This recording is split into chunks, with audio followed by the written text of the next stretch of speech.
G'day and welcome to Spotlight here on MSF TV. I'm George Negus, and first up, a disclaimer.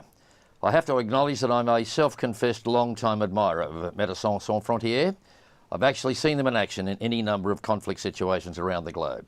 Well, this week we're privileged to have Australia's Foreign Minister, Senator Bob Carr, in the studio with us to talk about a range of topics, including this week's MSF theme, armed conflict.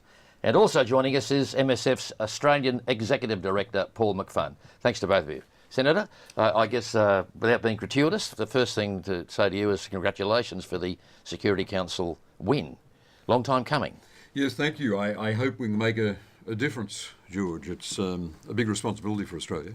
We'll be involved in oversighting UN action on a lot of conflicts, especially in Africa. If you were running MSF as distinct from what you're doing, Foreign Minister of this country, would your priorities be the same as theirs, do you think? Well, I think so. We work very closely with non-government organisations, and they're a beautiful example of a non-government organisation delivering humanitarian assistance. And when I've been into zones of conflict and turbulence, visiting refugee camps in northern Jordan, for example, and meeting refugees from Syria, I've been struck by the fact that the money we put in, and we're the third or fourth biggest contributor to assisting Syrian refugees, is delivered by non-government organisations like theirs. You mentioned the S word, and Paul, we'll come to you in a moment. Syria. Now, you've made a big announcement this morning, or you've been part of an announcement that it looks like we could have a decent 3 or 4 day ceasefire in Syria at the moment. Yeah, the encouraging thing is that the statement backing Special Representative Brahimi and his announcement of a holiday ceasefire came through the Security Council. It didn't run into the challenge of a veto. Right. So we've got the first hint of agreement among the permanent members of the Security Council on action on Syria, and that's a very good thing. Do you think this would have happened without the fact that it is, after all, a religious holiday, Eid? I think it was probably a powerful argument, and Envoy Brahimi was well equipped to press that point, given his knowledge of the Arab world. But I hope when I'm standing on the steps of Lakemba Mosque tomorrow, representing the Australian government at the big celebration of Eid, I'll have it confirmed that all the forces in Syria have signed off on this ceasefire. And of course, there is the hope that if you can get a ceasefire for 4 days of holiday, it could grow into something else. What we need in Syria is the implementation of a ceasefire and a discussion about political transition involving the different forces, a transition towards a democratic and plural Syria. I noticed, though, that you did mention specifically medical assistance, humanitarian and medical assistance, and that's where we get Paul to comment in a moment. You've been on about this for some time, haven't you? The whole idea of a medical pact. Yeah. A medical pact is a good way of putting it. 60% of the hospitals in Syria have been damaged or wrecked. We need to be able to enforce the international law that says you don't attack ambulances, you don't attack medical personnel, you don't use hospitals as military bases or as targets, and at the very least get agreement by all the sides. But given the turmoil in Syria, given the fact that everybody on whatever side you're on there, and who knows how many there are, international law seems like a bit of a joke. Well, because you've got such a diverse opposition, you've got militia on both sides, you've got within the one city different precincts controlled by different militia. So getting agreement on this in the desperate circumstances of this untidy sectarian civil war is immensely hard. Without bringing religion into it, it's a bit of a wing and a prayer, though, isn't it? Well, it is. It's an awful situation where you've got 1.5 million people who've been internally displaced, another 2 million who are assessed as needing humanitarian assistance, and 30,000 dead. You've got the shelling of homes, suburban homes, of villages. The refugees I spoke to didn't know whether there'd be a home there for them to return to. They'd seen neighbours laid out dead. I mean, it's a It's a shocking humanitarian catastrophe, but we've got to remind ourselves it is not the worst on the planet. Yeah, true. We'll get to that for sure. Paul, how did you react when you heard the news, first of all, that Australia finally got its Security Council seat? Did you feel encouraged by that as an organisation, MSF? Did you think that this means that we now have a voice at a high level of international affairs? Well, I mean, as with everyone, of course, MSF, like anyone else, will welcome there is a solution to this conflict. I mean, the consequences of this conflict are devastating. As Senator Carr said, it's not perhaps the conflict around the world with the most acute impact, but it's a really significant and challenging situation for the population on the ground. But we don't position ourselves, I mean, as a medical humanitarian organisation. I think it's important I really draw a clear distinction. Right. It is the role of Senator Carr, and it is the role of international governments with an interest and a stake and a willingness to find political solutions to this problem, and whether that's a pact or a resolution or a But that's not MSF's job. MSF's job is, in the absence of those political solutions, to work in an independent and impartial way to gain access to that population and try and enable the survival of that population through the delivery of emergency medical care.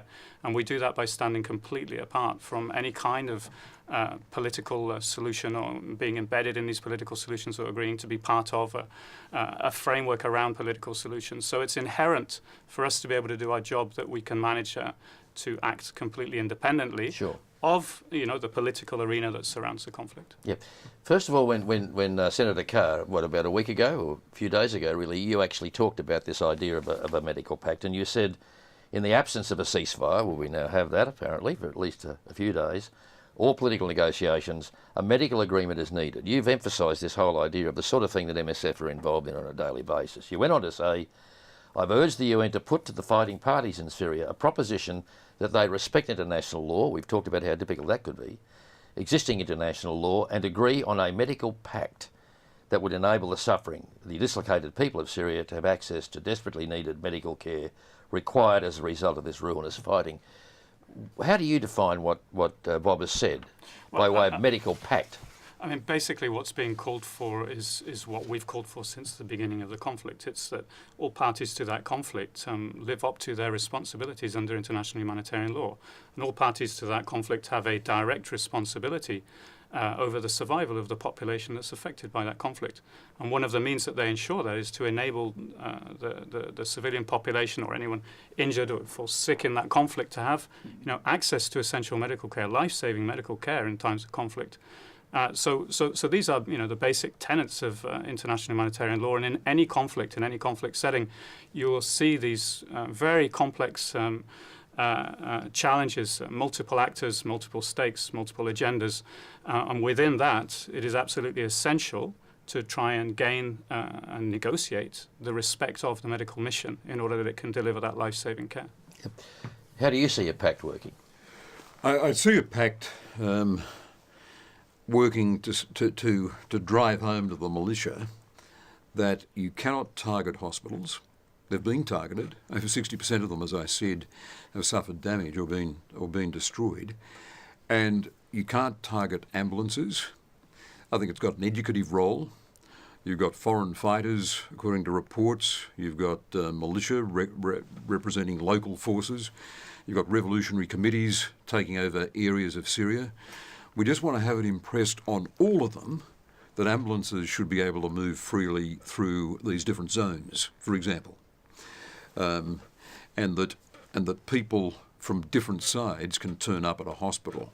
Now, as you enunciate it, you can see how hard it's going to be, given the desperation of the sectarian and political divide that's tearing this country to pieces. Yep.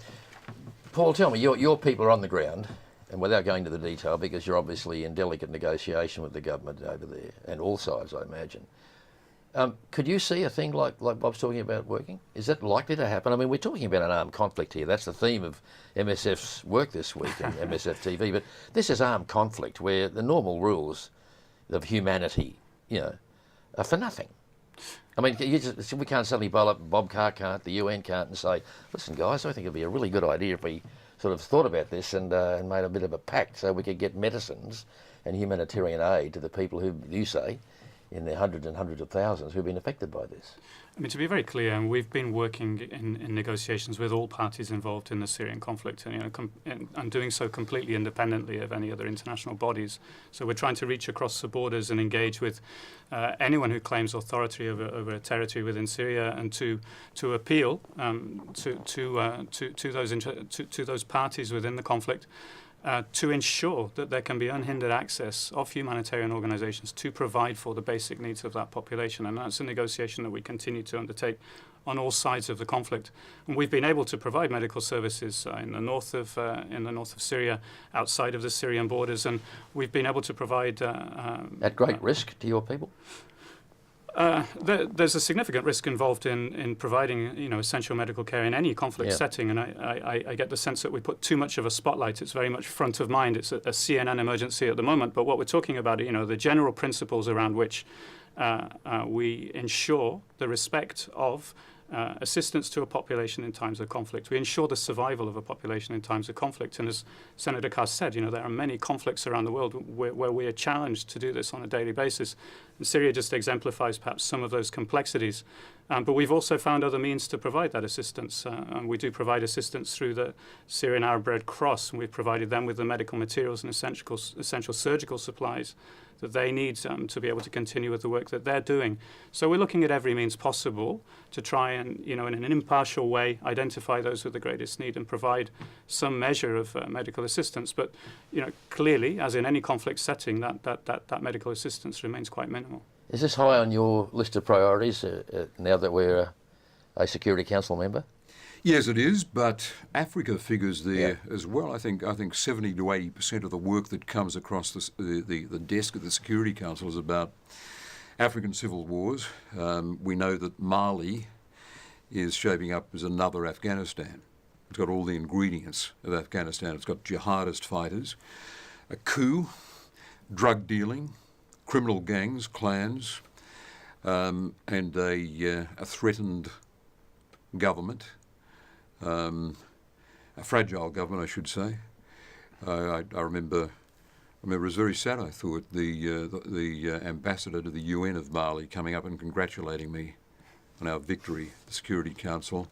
And I understand that they voted for us. Little Mali voted for us because we said, even after the coup, our envoy, Bill Fisher, told them we would continue to provide aid. And the aid had been cut off by other countries, but there was Australia saying we'll continue to provide aid, and their cabinet considered this, and they decided in response to that they would support Australia. I thought of this country with all its problems, its existential problems, making a decision that Australia was the country they liked in this ballot. What would you like to see? What would MSF like to see the Security Council in Australia as now having a seat on the Security Council? What would you like to see as their priorities? We've acknowledged the seriousness of Syria, but as you both recognise, that's one of any number. It's the one that's got the headlines at the moment, but there are a lot of other things going on where human life is at stake. Yeah, absolutely, and I wouldn't deign to set the priorities of the UN Security Council or propose that I on behalf of MSF would be engaged in making those kinds of political positions. I mean, that's clearly not the work that we do. I mean, we deal with the consequences in the absence of a political solution. But clearly, I would draw attention to what we used to call the kind of top 10 list of neglected conflicts. No, as Senator Carr mentioned before we started the interview, at Democratic Republic of Congo, countries where there have been 5 decades of civil war. Countries that we find increasingly difficult to maintain our foothold, our access, where historically, we have decades of institutional knowledge of those countries. We've been working year on year on year with the multiple actors and the different factions that have emerged out of those very complex conflict settings. North of Mali is a good example of where we still retain a considerable amount of access despite all the challenges and insecurity and complexity. Médecins Sans Frontières still has access and continues to work. However, it's under incredibly difficult circumstances that we continue to do this. And one thing I think we can contribute is to much better document what are we seeing across a series of perhaps particularly complex conflict settings in terms of the targeting of the medical mission, in terms of the threat against patients and the threat against healthcare workers. I think that's something that... And the criminalisation of aid is also a huge problem, isn't it? Including for MSF, I imagine. This agenda is certainly adding another significant layer of complexity around trying to identify ourselves and keep a very clear and solid perception of what truly does humanitarian assistance mean. What is that independent action of going into a conflict setting and providing assistance with no other agenda except the livelihood, safety, and ultimately the survival of that population. And that agenda has consistently been under threat, of course, with nations coming in with a set of multiple agendas and clearly co-opting or using aid as part of the process of call it development, call it peace building, call it defending national interests, but it's not a singular humanitarian act. Well, something we need here as well, something we're fighting for very hard in the UN without success at this point, that is an arms trade treaty. The spread of small arms around the planet, mainly Kalashnikovs, AK-47s, but also rocket-propelled grenades, is fueling 2,000 deaths, causing 2,000 deaths a day. The civil wars we're talking about in Africa are all there with... That's a startling statistic. Yeah, it's appalling. Armed with... The militia are armed with these Kalashnikovs. Yeah. They've got to get them from somewhere. A treaty that says to every one of the 193 countries in the UN, you're responsible for the arms that leave your territory. You are prohibited from supplying them, where there's a danger they'll end up being used in a civil war by militia, by gangs, clan violence, and you've got to be accountable for it. We've run into opposition from Russia and the United States. We want the treaty to include ammunition as well. We want it to be as broad as possible. The gun lobby in America is against it, shamefully. But every day, you open the New York Times every day, and there are 50 people who've been shot at in churches in northern Kenya by gangs that have come over the border from Somalia. They're part of the estimated 2,000 deaths a day from illegal small arms activity. Yeah. Paul, Australia is involved in Afghanistan militarily, but you guys are there too. Very much so. How are things looking for MSF in Afghanistan?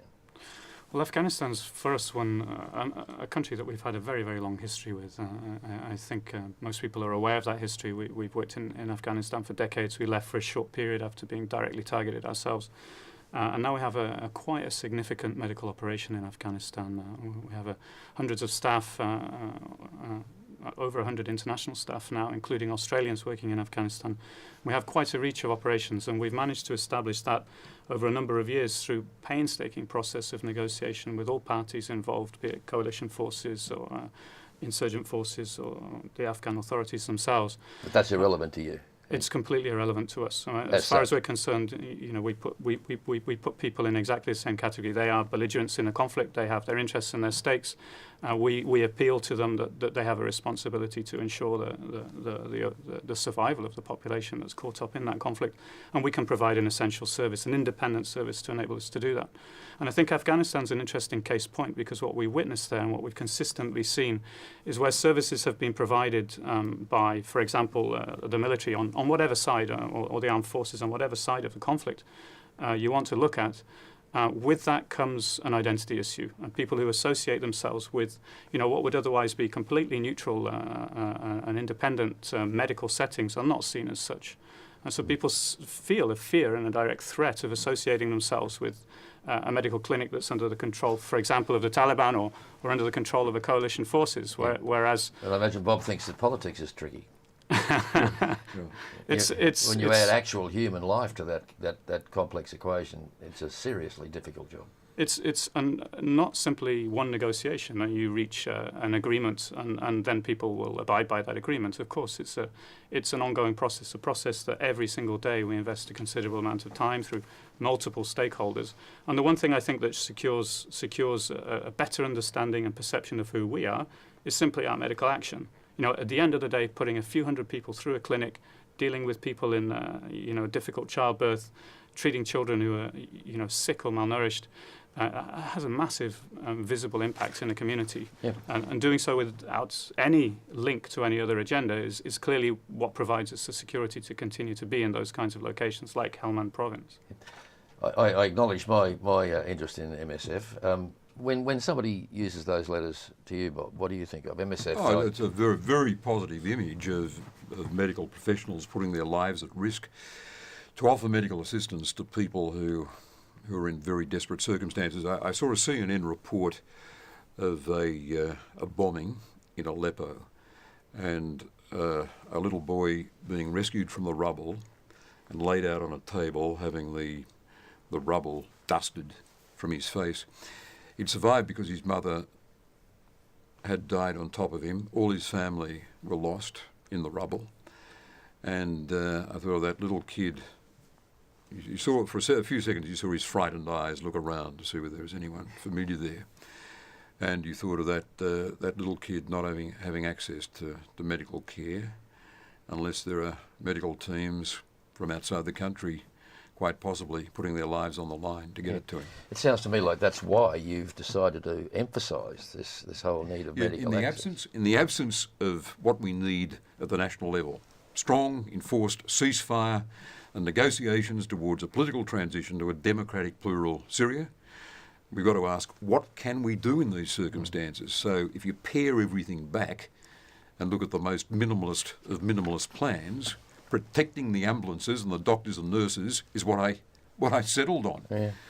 And whenever I've spoken about it, I've thought of that news footage of this poor kid, now an orphan, being hauled out of the rubble. Some of the people in the two refugee camps in northern Jordan told me similar stories. There was a family that had seen their neighbours laid out dead. I just fear that when this war is over, one way or the other, and all the stories are gathered up, we're going to be chilled to the bone by what we learn has been going on. Well, this is not the time or the place, but it's got to be one of the most perplexing international conflict situations that I've heard of or seen, and I've seen a few. Why is this one more complex than so many others? All of you got any insights without crossing that line into the solution area or the political area? Yeah, I wouldn't get drawn into making that judgment. I would disagree. I would say think they're all complex. Absolutely. Yeah. Every conflict setting has its own unique complexities, and if you look at the situation in Somalia right now, and the decades that conflict has been evolving and becoming increasingly more complex, the impact that it's had on that population. The hundreds and thousands of people, the 500,000 refugees currently still residing across the border in Kenya. I think that we give, of course, due reflection on how complex the situation in Syria currently is. But I certainly don't want that to give the impression that there are not many other conflict settings that face as many and probably more challenges for everybody involved. The problem too is the media, of course. It's even difficult to maintain the media's interest in something as dreadful and immediate as Syria, let alone these ongoing situations that your guys are dealing with on a daily basis, Bob. I mean, the media must frustrate you. Yeah, but it's how it is. I mean, with Syria, I think one key to it is that you've had this model of a dictator president for life in the Arab world. And even worse, an inherited dictatorship for life. So Gaddafi's son was set up to take over from the old man. So with Mubarak, the Mubarak family in Egypt, and we actually saw a transition from one lifetime dictator to the son of a lifetime dictator in Syria. Now, decades of dictatorship by the one side, by the one family, by the one clan, leads to violent, bottled-up desire for change, and overlaid in the case of Syria with these sectarian considerations. The anomaly of the Alawite community, 13% of the population, having a monopoly of power, certainly in respect of army and military for decades, was just going to lead to a reaction, and very likely a violent reaction from larger elements of the population. And our job has got to be to, in the context of a ceasefire, to urge power sharing, a new power sharing formula that results in an ethnic religious balance in the context of democratic institutions. That's a tall order. But I think what you're going to tell us, Paul, is that regardless of what Bob's saying, we would all like to think that the aspirations he's got for the settlement of these situations would happen. but your work's going to go on. Can you imagine a world where MSF is not needed? Well, so I mean, ultimately, what we work in the hope of, humanitarian action is a very imperfect action, and we don't address or bring solutions. It's not our role. It's in the absence of those solutions, just as Senator Carr himself just said. It's in the absence of those solutions. It's in the absence of that resolution, that change, that we interact, that we address the suffering that's caused by that crisis. And you know, I think around the world of the other countries that I've been working in and I'm very familiar with, and they all unfold with their own layers of complexity. And what will the solution be between North and South Sudan? The situation of South Sudan after decades of absolutely no infrastructural investment, where we recently saw hundreds of thousands of people flee from the north into the south and live in the most appalling conditions with huge loss of life as a result. It garnered very, very little media attention, actually. So that's almost stagnation of interest in some of these protracted long-term conflicts where there's perhaps less political will to seek solutions, but perhaps less political interest. It's not an area we can make a judgment on. Yeah. But it's certainly, if you look at where we invest our resources and where we've historically found ourselves caught year after year, providing, this, not addressing a solution, but providing simply for life-saving care for a population, it's astonishing how many countries around the world are caught in these long, protracted, complex and chronic states of insecurity and conflict. We'll get to work, Bob. I've got to do that. There's a job ahead. I've got to do that. It's good talking to you both of you. Thanks very much, Senator. Pleasure, George. Nice to Thank see you. you. Paul, Thank you very much. Congratulations on what you do, Paul. Thank you very much. It's a pleasure to be here. Thank you. Thank you. Well, that concludes our series of the Spotlight here on MSF TV. You can view the entire Spotlight series on the Issues channel. I'm George Negus. Thank you for watching, and goodbye.